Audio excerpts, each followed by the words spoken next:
Demetrius, come. And come, Jews. How's the private schooling for you both?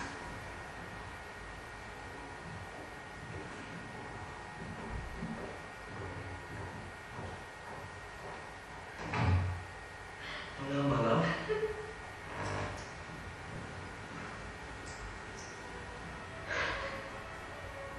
Why is your cheek so pale? How chance the roses there do fade so fast? You're like the woods of rain, which I could well be tingled from the tempest of my eyes. I me. All I could ever read could ever hear my tale of history. The course of true love never did run smooth. There were a sympathy in choice. Or death or sickness did lay siege to it, making it momentary as a sound, swift as a shadow, short as in a dream, as brief as the lightning in a cold night. Then in a spleen that fills both heaven and earth, and ere a man of power to say, behold, the jaws of darkness to devour it up. So quick, bright things go in confusion. Casts a spell on it. You can see him watching do it. Evil creature that he is. Right. So, what I wanted you to pick up from that was, first of all, how quick it is. That first scene between Theseus and Hippolyta is gone in literally a moment. And it's true. And that's the framing device of the whole thing. Then you're into another relationship, so immediately getting piled on. You've got then two couples. One who's only been mentioned, Helena. We haven't seen her yet. She comes in a few moments. That's the only clip we've got of the play, by the way. You're stuck with me now for the rest of the afternoon. I'll do my best. You've seen Aegeus. He's the one who came in. He's annoyed. Lysander and Demetrius obviously have a little bit of sorting out to do between them, and that will happen soon. Hermia, the very self-willed girl. Notice her name, Hermia. She's sealed. She is self-contained. Helena, when we meet her later on, is not of the same type. Shakespeare is giving us stratified relationships. He's given us the boss man, Theseus, and his wife-to-be, Hippolyta.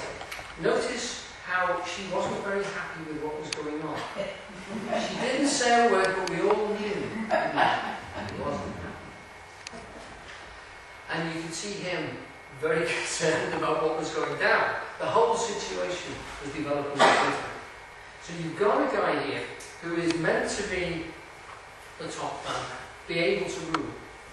What Shakespeare is saying is you cannot rule these situations in the same way as you can set a clock, as you can sort it out. It's rather like harvestry, it's rather like husbandry. It's to do with cycles and things which are far beyond our wit. So that develops. What goes on next, which I'm going to rush through because we haven't got a great deal of time, it's a 2-hour play and we need to discuss it. It takes an awful long time. The other thing I wanted to get across to you is, because of the speed with that, Shakespeare is hitting you with these things like that. All these points are coming across. The little things about the silver bow, etc., some of the audience will have got, a lot of them won't have got. Some of them will know it's a reference to Orion and to Artemis. A lot of them won't have got that, but they'll just know it sounds good. And that's okay for us too, because we're listening to language which is 400 years old.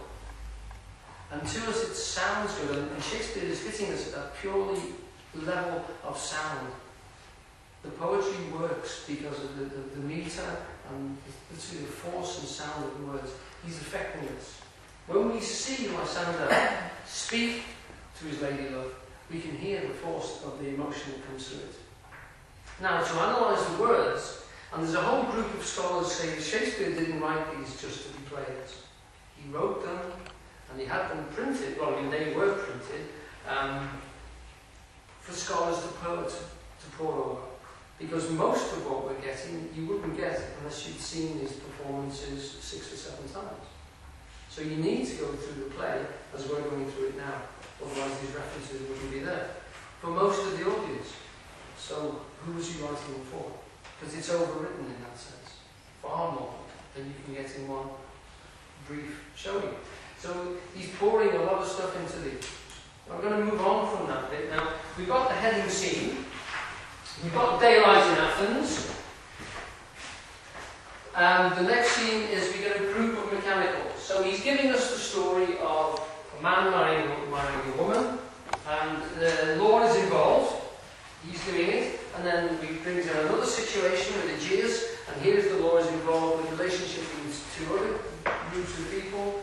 And then we get a group of mechanicals, common peasant folk, carpenters, a bellows mender, a weaver, people who are classed as mechanicals, people who work mechanically with their hands. And Shakespeare gets them, they know that there's a wedding coming, they've been asked, or there's a competition to put on entertainment for the wedding. They want to put on a play. Now this is the comic relief. But they choose to do a play of Pyramus and Thisbe. Now, somebody said to me, just before I started, what's the significance of the play within the play? These guys are going to put on the play at the end of the story. Because at the end of the story, Theseus and Hippolyta get married. The other couples do as well. I'm going to ruin it for you. They get married as well. So everyone gets married, and then the play comes on. Now the play is Pyramus and Thisbe. It's virtually exactly the same story as Romeo and Juliet, which Shakespeare had written as a tragedy about a year before.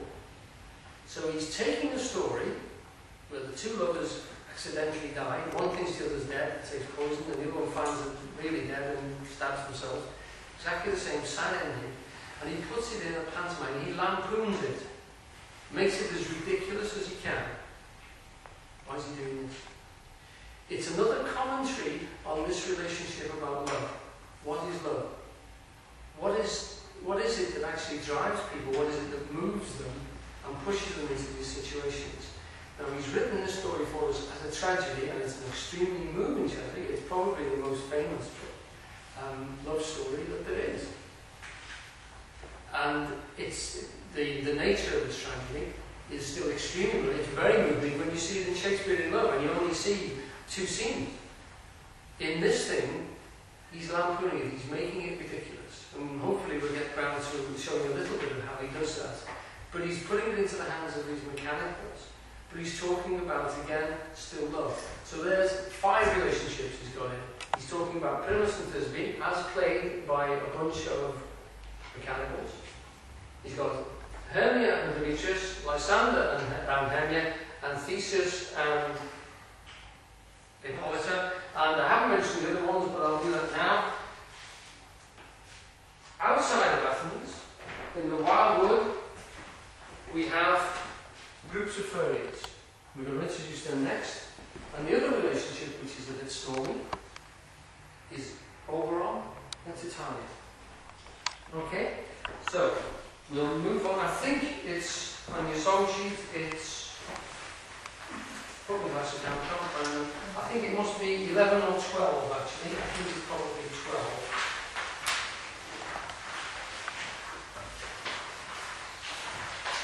No, it's not, it's 11, sorry. One of the famous introduction scenes, and often quoted, certainly by theatricals when they meet each other. Have you anybody else who would like to read? Who would you like to read? Do you want to be Oberon or do you want to be Titania?